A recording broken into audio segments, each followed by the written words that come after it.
Hello, my name is Mark Stephen Wade, and I hope you are becoming an avid photographer. I just wanted to make this little snippet of a little bit of philosophy behind photography that a lot of people have and a lot of people expect other people to have, and what I think you should do in your photography walk. Because there are several different ways and avenues that you may want to think about photography. And it's very important, I think, to have a free will and a free mind when it comes to photography. Now, if you're going to do corporate photography of any kind, be it wedding, be it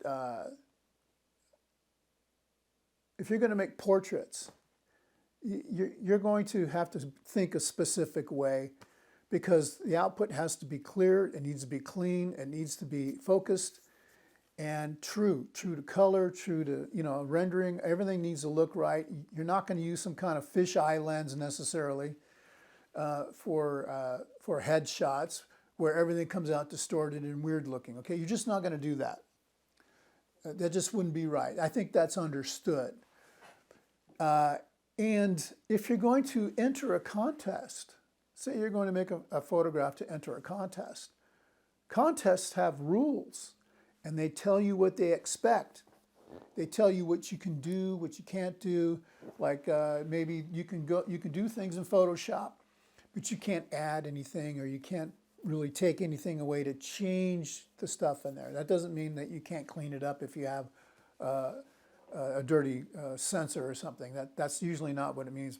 But what they don't want is for you to come in and have a totally manipulated piece and say, I took this photograph, because it doesn't represent old style photography technique. Okay, so if you're going to do that, you have to live by those rules, right? If you're going to do product photography, you better do a good job of representing that client's product and all those things. But, and I say this because of the last video that I made, when we start understanding what happens, what we can do with the camera, and what the camera can actually do, we need to stop thinking about the rules, okay? Because there are rules, and there are things that, there are artistic rules, like rules of thirds and the whole other, all those other things that do apply, warming up your photograph or cooling it down or whatever the case may be. You need to understand all the things about what a camera can do, because that's what I've had to do. Not only the things that I would do to represent something in reality, but what can I do in the camera to represent something that I'm thinking would be amazing or different, maybe not amazing, but different than what I'm looking at.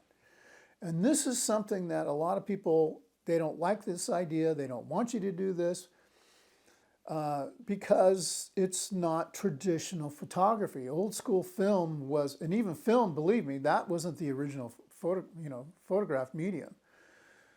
We have to understand that digital has just released us to do all sorts of cool things with our cameras. And this is something that it doesn't matter, and here's my point. It doesn't matter if people don't like you doing that, if that's what you want to do. If that's what you want to do because you're seeing something in your mind and you think, if I do something with my camera, I think this will be the output. Explore that. And there will be a section eventually on this channel concerning experimental photography. And maybe that'll be the next thing I'll make.